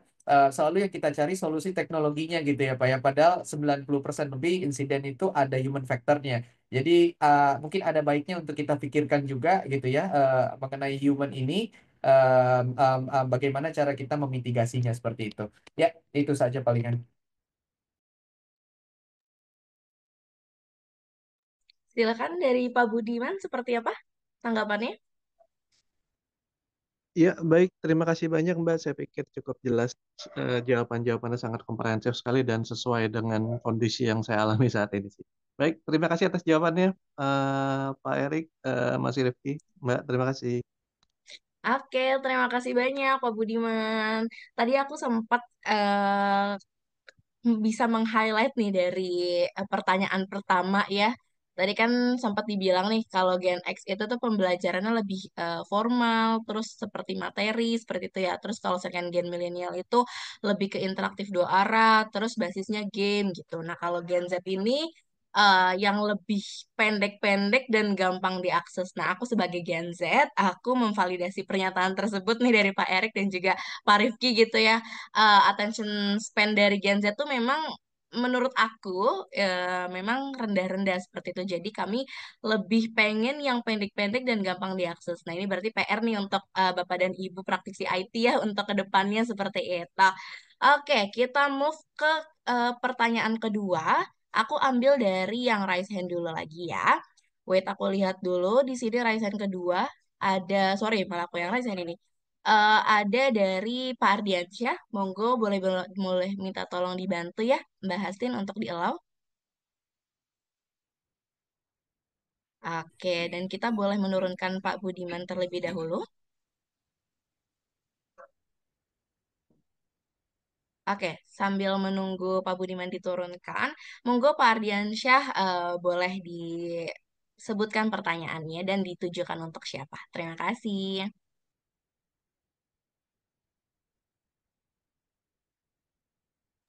Halo, suara Halo, saya terdengar nggak? terdengar Pak, aman. Iya, ya terima kasih atas kesempatannya. Mungkin saya samakan saja dengan Pak Budiman yang tadi saya coba tanya ke kedua narasumber juga, Mbak. Baik, eh, poin saya ada dua. Yang pertama adalah eh, kalau kita mengacu ke SKKNI ini yang saya anggap sebagai patokan atau satu pedoman di mana suatu kegiatan dilakukan dan Pak Ardi, merupakan Pak halo Ardiansyah, sorry. halo halo, Pak, suaranya sepertinya cukup kecil ya Pak, semakin ke belakang semakin kecil, jadi boleh minta tolong didekatkan dulu mikrofonnya.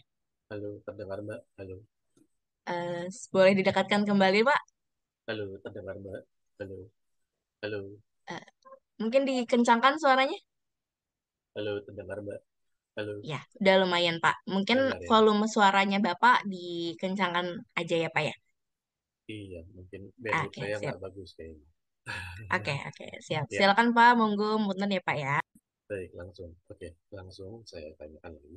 Kalau kita bicara mengenai SKKNI, saya pikir itu merupakan satu acuan atau satu benchmark ketika kita melakukan satu aktivitas yang merupakan standarisasi ya, Mbak ya. Nah, pertanyaan saya adalah, kalau misalkan tim IT kami ini sangat limited, sangat terbatas, sehingga ibaratnya kalau kita bicara yang ideal, pastinya kan ada yang bertugas untuk risk security ataupun untuk compliance, mitigasi dan sebagainya. Nah, bagaimana cara kita bisa menyiasati dengan keadaan tim yang sangat limited, tapi bisa mengacu atau memenuhi standar SKKNI itu? Itu pertanyaan saya yang pertama, Mbak. Yang kedua adalah eh, ini yang mungkin sering sekali dilupakan oleh orang atau ketika pengguna atau user ketika download. Nah, ketika kita bicara download ataupun ketika kita isi satu formulir atau form di online, itu kan biasanya selalu ada data-data yang diambil oleh si publisher ya Mbak ya. Nah, pertanyaan saya, apakah apakah itu memang dibolehkan dan sesuai dengan standarisasi acuan SKKNI ini? Karena setahu saya kan itu merupakan satu atau ibaratnya merupakan data-data pribadi atau personal yang harusnya tidak boleh diambil atau dikolek oleh si publisher itu ya Mbak. Mohon penjelasannya sih Mbak. Itu aja. Terima kasih. Oke, terima kasih Pak Ardi. Aku izin untuk ngambil poinnya ya. Pertanyaan pertama itu terkait bagaimana strategi dalam memenuhi SKKNI jika tim IT-nya itu.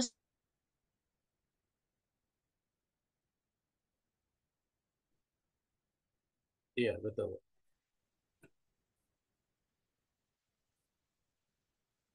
Oke, mungkin seperti itu ya, Bapak dan Ibu. Oke, untuk yang pertanyaan kedua, itu apakah diperbolehkan publisher untuk mengkolek data beberapa dari partisipan seperti itu ya, Pak ya?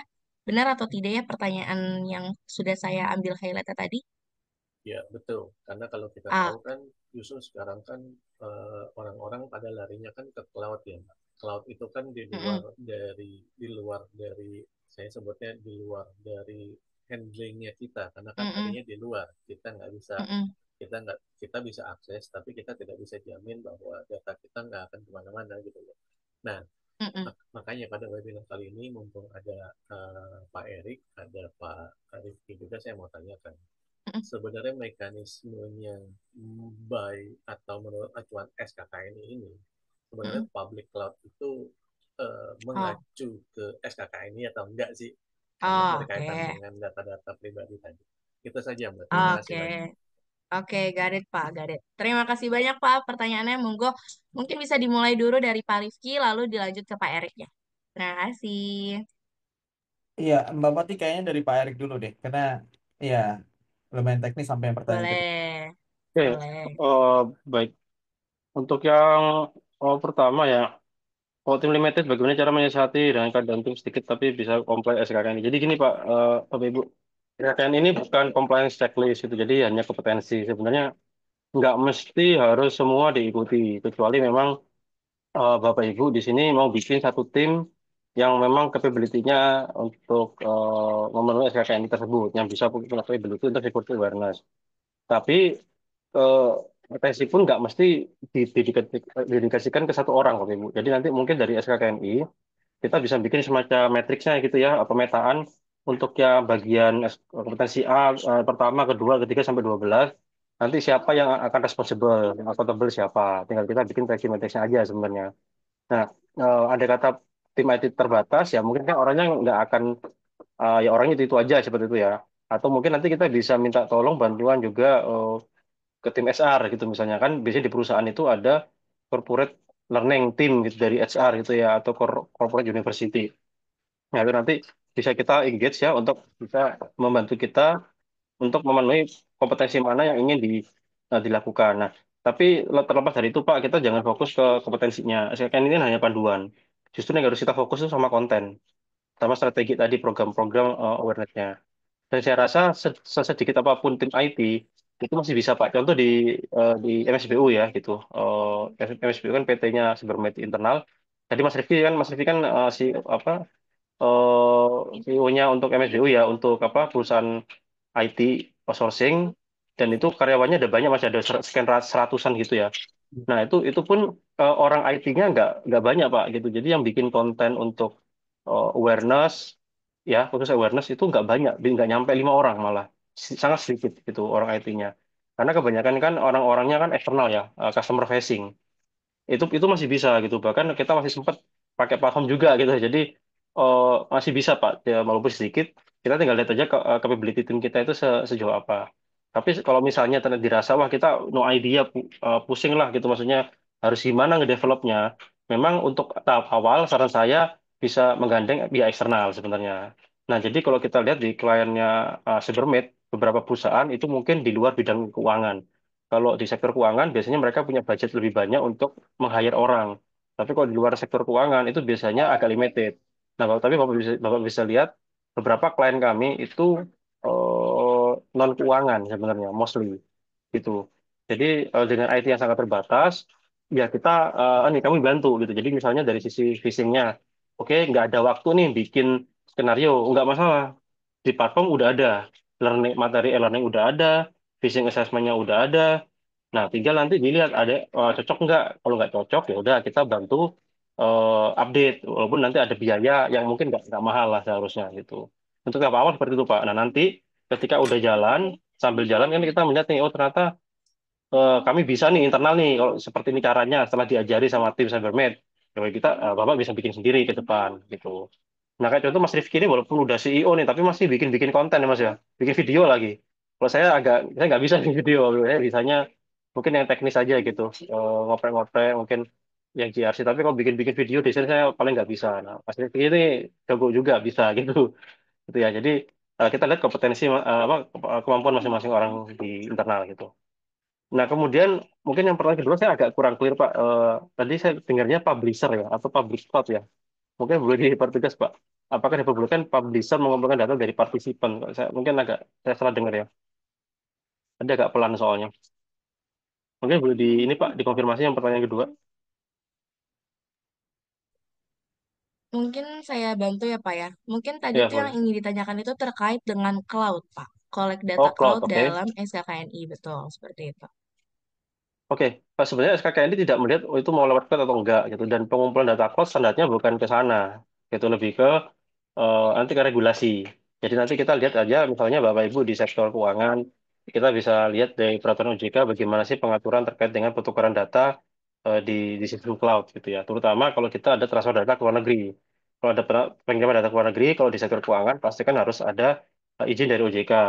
Tapi kalau non keuangan yang di luar OJK itu ngikutin masing-masing sektor aja gitu. Kalau misalnya di sektor kesehatan, kita lihat di peraturan Kementerian Kesehatan adakah pembatasan ya untuk pertukaran data atau pengiriman data di sektor kesehatan antar negara itu misalnya.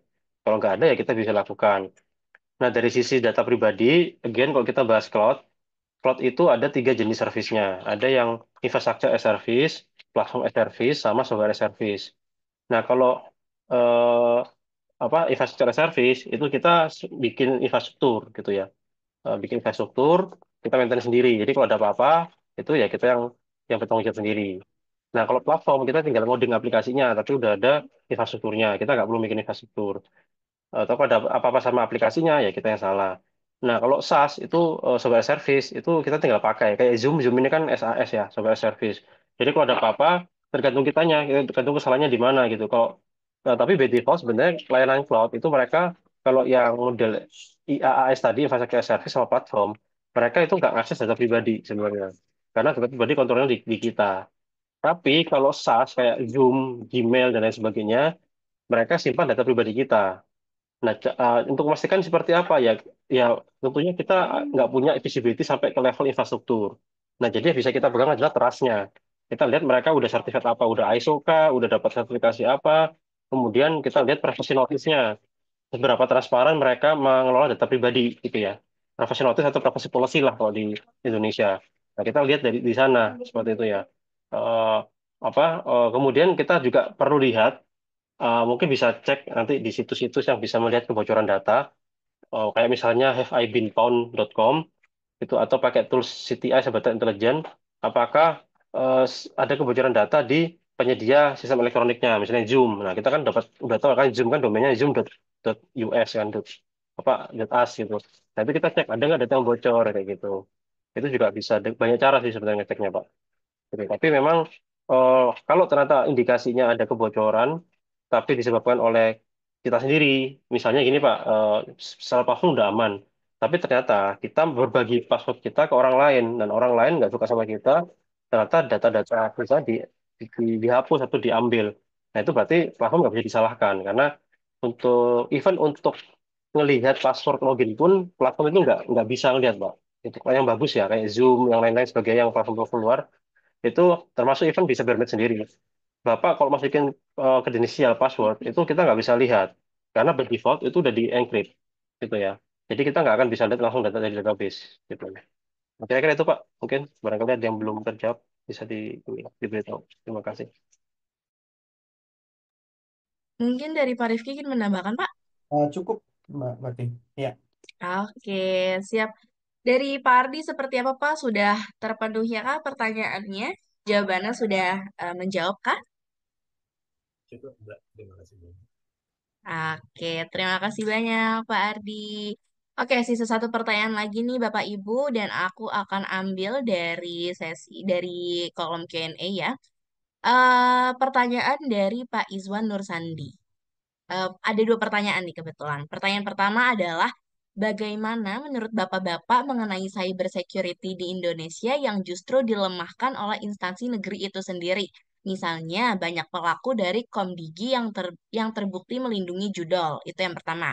Lalu yang kedua adalah apa tantangan yang dihadapi perusahaan di masa depan dalam mengimplementasikan SKKNI terutama di kalangan pemimpin, direktur, CEO atau lainnya? Karena saat ini masih banyak justru karyawan yang jauh lebih memenuhi SKKNI dibandingkan atasannya.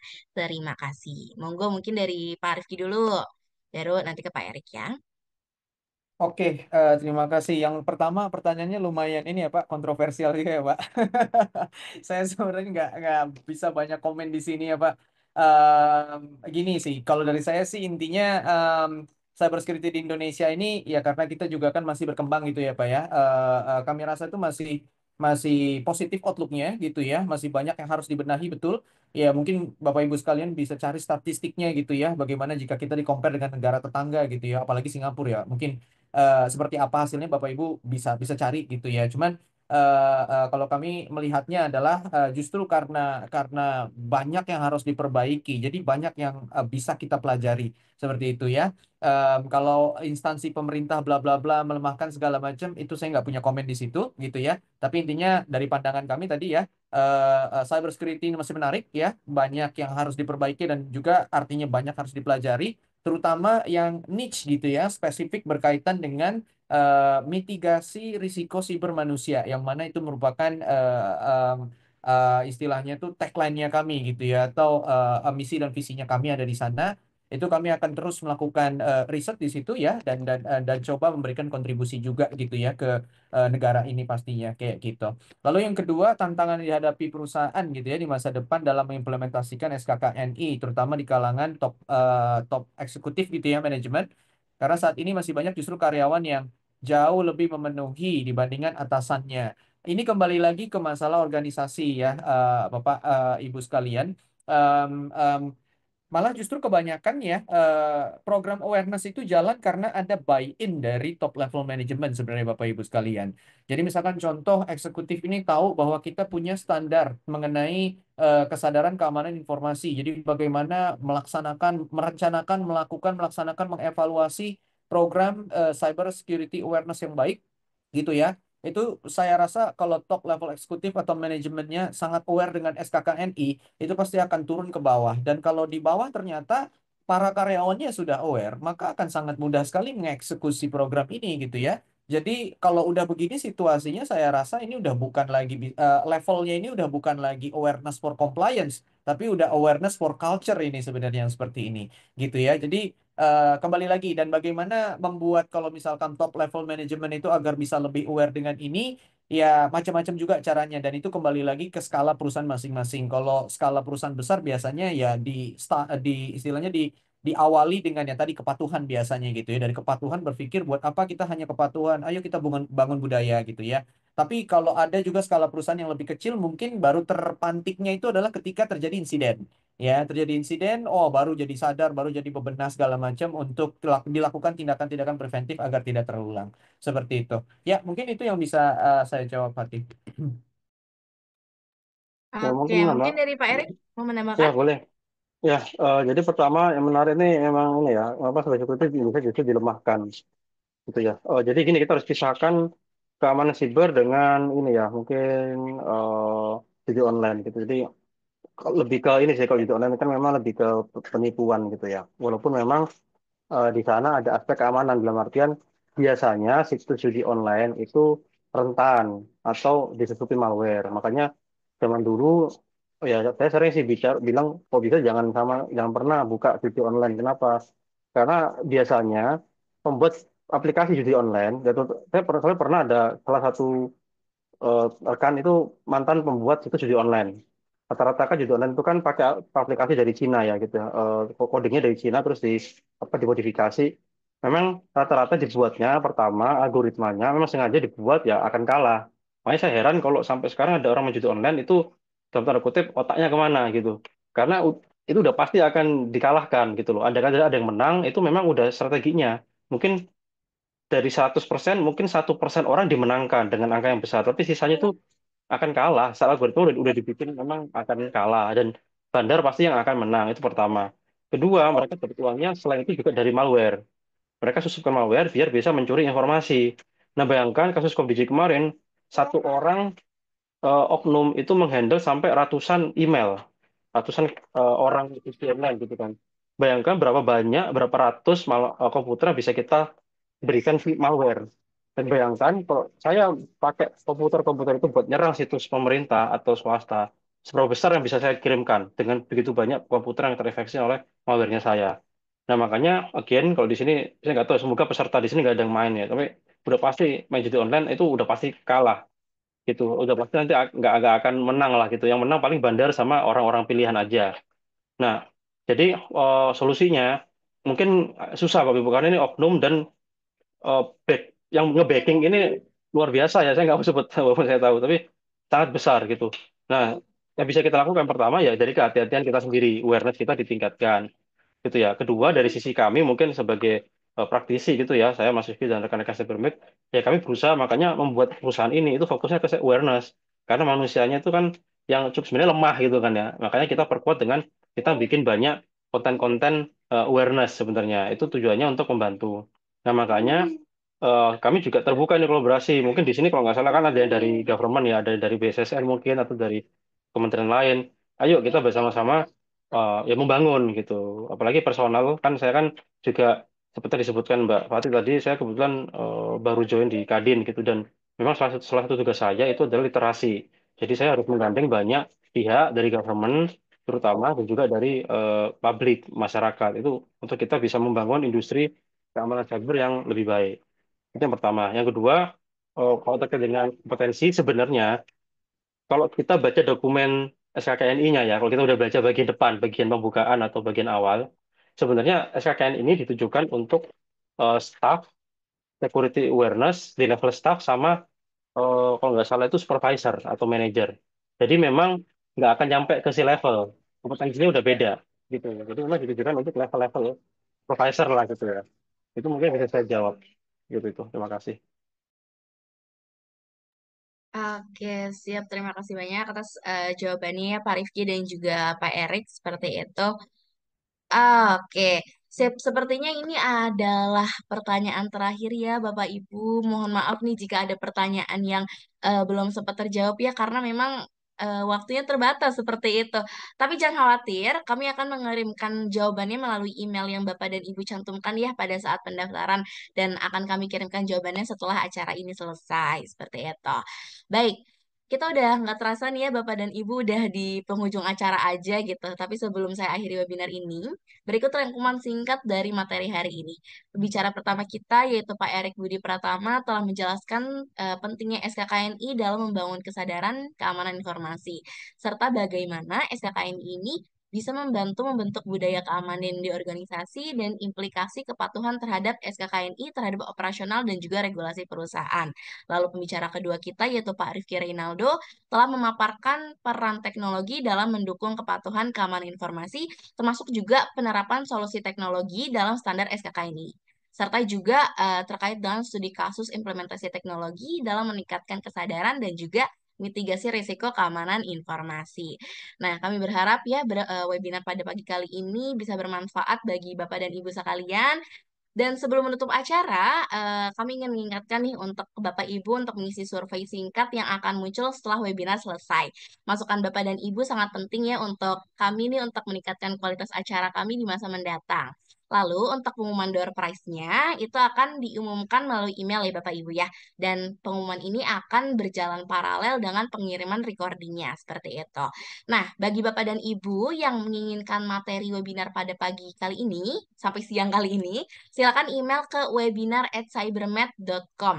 Pakai A ya, webinar@cybermed.com. Oke, silakan di email ke webinar@cybermed.com saja. Baik, terima kasih sekali lagi kepada para pembicara kita, yaitu Bapak Erik dan Bapak Rifki, serta kepada seluruh peserta yang telah hadir dan berpartisipasi aktif. Dan jangan lupa untuk terus mengikuti CyberMed Webinar Series dengan topik-topik menarik lainnya. Terima kasih atas perhatian dan partisipasi Bapak dan Ibu. Sampai jumpa di webinar berikutnya. Selamat siang dan tetap semangat. Terima kasih. Boleh melanjutkan ke aktivitas selanjutnya ya.